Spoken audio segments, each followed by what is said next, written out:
This is all my supply, my personal supply of scissor parts, finger rests, bumpers, washers. You gotta have a supply of parts. I have someone that sent me some shears as sharpener that needs parts for their shears.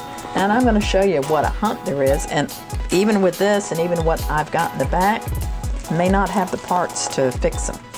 So let's take a look at them first. So here's the ones he sent me.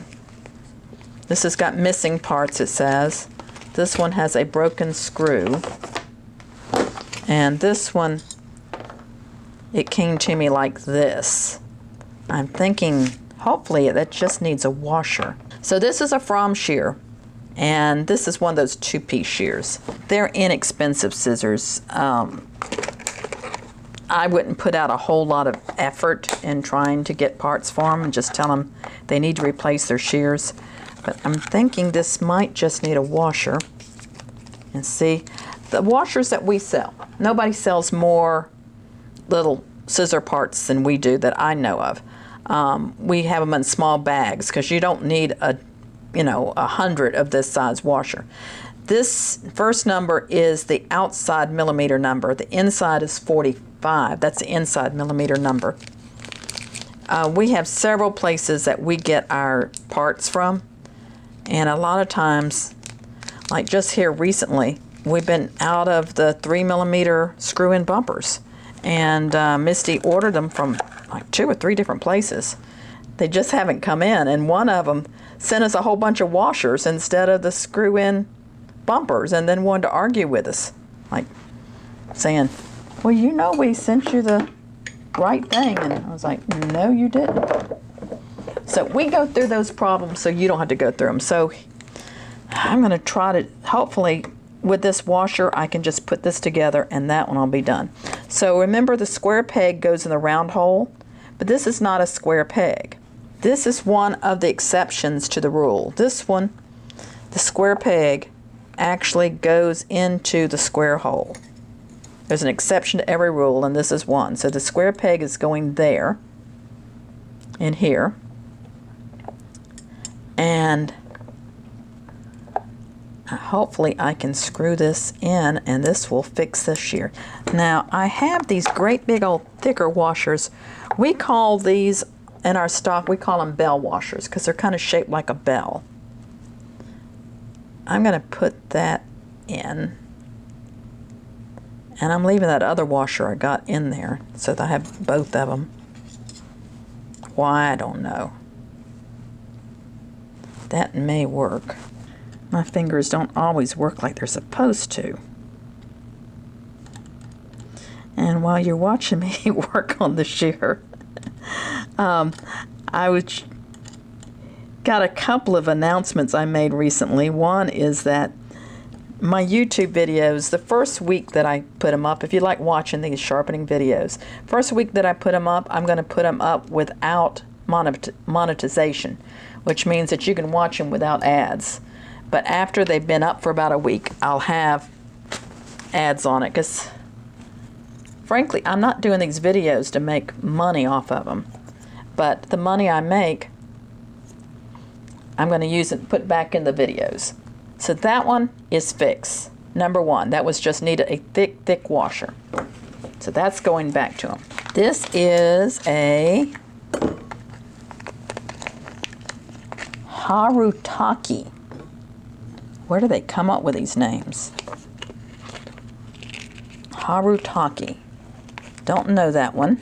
And what we're missing is the UFO nut. So let's see what I've got with UFO nuts.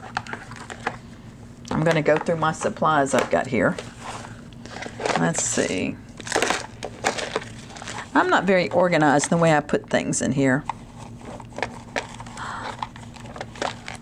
Looky there. Oh, looky there. Don't tell anybody. I found some 3mm screw-in bumpers. Those are precious. We've been out of them for months. Don't tell. It's a secret.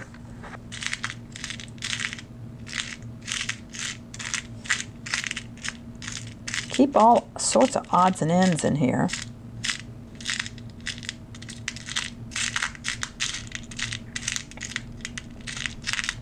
I don't see it in there.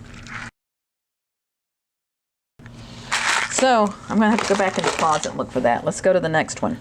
And I have received some of these that the pieces they send are not the ones that actually went on the shears. They were just something somebody swept off the floor. You see, it's a leaf type clicker plate, but I've got the nut.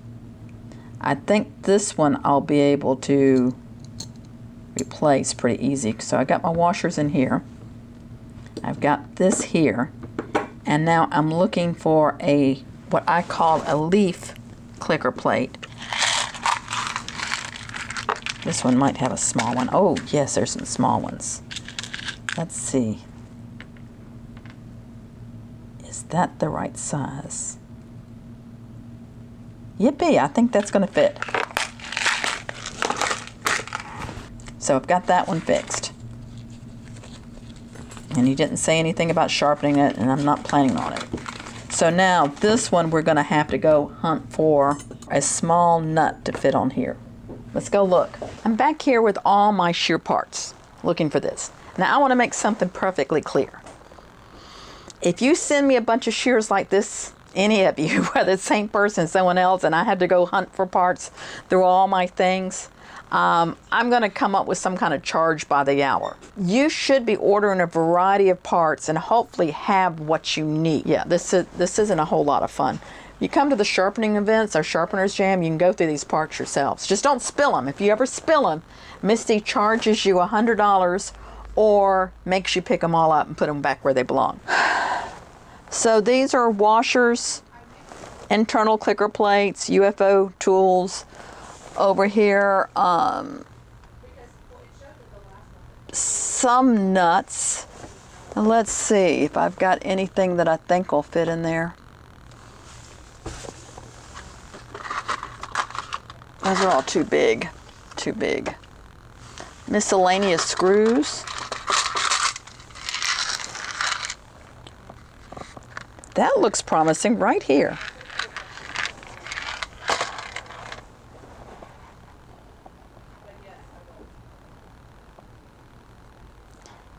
Yeah, I think that's going to fit. I think that's going to fit.